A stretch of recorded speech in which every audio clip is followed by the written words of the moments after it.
আজ আপনাদের শোনাব সীতাকুণ্ড বোটানিক্যাল গার্ডেন ও ইকো পার্কের কথা। বাংলাদেশে যতগুলো ইকো পার্ক রয়েছে তাদের মধ্যে সীতাকুণ্ড বোটানিক্যাল গার্ডেন ও ইকো পার্ক অন্যতম।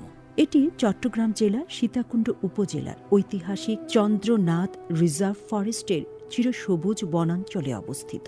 ১৯৯৯ সালে ৮০৮ হেক্টর জায়গা নিয়ে ইকো পার্কটি প্রতিষ্ঠা করা হয়। এটি বাংলাদেশের প্রথম ইকো পার্ক। চট্টগ্রাম শহর থেকে ৩৫ কিলোমিটার উত্তরে ঢাকা চট্টগ্রাম মহাসড়ক এবং রেলপথের পূর্ব পাশে ইকো পার্কটির অবস্থান। ইকো পার্ক বলতে প্রাকৃতিক পরিবেশে সৃষ্ট এমন ধরনের বিনোদন উদ্যানকে বোঝানো হয় যা জীববৈচিত্র্যের উপর কোনো বিরূপ প্রভাব ফেলে না।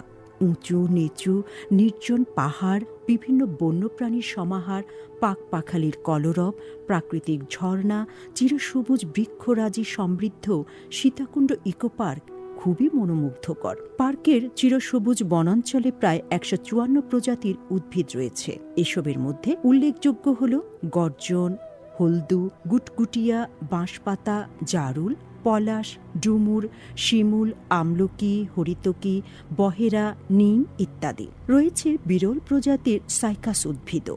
ইকো পার্কে রয়েছে বিভিন্ন জাতের ফলজ, বনজ ও ঔষধি চারা। উদ্ভিদের পাশাপাশি বিভিন্ন প্রজাতির প্রাণীর উপস্থিতিও পার্কটিকে বৈচিত্র্যপূর্ণ করেছে। প্রাণীদের মধ্যে উল্লেখযোগ্য হল টিয়া, ময়না, দোয়েল, কোকিল, কাঠবিড়ালি, বানর, হরিণ, খরগোশ, বনমোরগ, শেয়াল, ঈগল, মাছরাঙা, ঘুঘু, গুইসাপ, সজারু ইত্যাদি। সীতাকুণ্ড ইকো পার্কে আছে observation tower, picnic spot, orchid house, cactus house, গোলাপ বাগান, মৌসুমী ফুলের বাগান, ডিসপ্লে ম্যাপ, জাতীয় কবি কাজী নজরুল ইসলামের ভাস্কর্য, বিশ্রামাগার সহ আরও নানা দর্শনীয় জায়গা। বোটানিক্যাল গার্ডেনে যে চমৎকার অর্কিড হাউসটি রয়েছে তাতে স্থান পেয়েছে দেশি বিদেশি প্রায় ৫০ ধরনের অর্কিড। পুরো ইকো পার্ক বিভিন্ন ধরনের গাছ, বনফুল এবং গুল্মলতায় পরিপূর্ণ। এখানে দুর্লভ কালো গোলাপ সহ ৩৫ প্রকারের গোলাপ ফুল রয়েছে।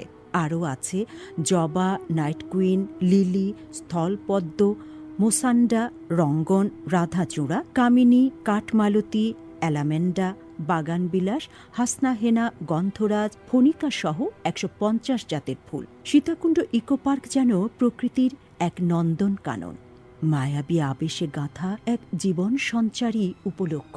জীবনের খোঁজেই এখানে একাধিকবার ছুটে গিয়েছিলেন আমাদের জাতীয় কবি কাজী নজরুল ইসলাম। কবি ১৯২৬ ও ১৯২৯ সালে ঝর্ণার সৌন্দর্য উপভোগ করতে এখানে এসেছিলেন। এখানে বসেই রচনা করেছিলেন তার বিখ্যাত গান আকাশে হেলান দিয়ে পাহাড় ঘুমায় ওই পাহাড়ের ঝর্ণা আমি উধাও হয়ে বই গো, উধাও হয়ে বই। পাহাড়ের গায়ে প্রস্তর ফলকে এই কথাগুলো এখনো লেখা আছে। সত্যিই তাই, আকাশ আর পাহাড়ের এমন মধুর রসায়ন সীতাকুণ্ডের এ পাহাড়ে না গেলে উপলব্ধি করা যায় না। পাহাড়ি ঝর্ণাগুলোকে মনে হবে জীবনের স্রোতধারা। ঝর্ণার নামগুলো চমৎকার। একটির নাম সহস্রধারা, অন্যটির নাম সুপ্তধারা। চন্দ্রনাথ পাহাড়ে যাওয়ার পথে হিন্দু সম্প্রদায়ের কিছু ধর্মীয় স্থাপনা চোখে পড়বে। এখানে কিছু নৃতাত্ত্বিক জনগোষ্ঠীর বসবাস রয়েছে। এদের অধিকাংশই ত্রিপুরা সম্প্রদায়। পাহাড়ের গভীরে গেলে দেখা যাবে জুম চাষ।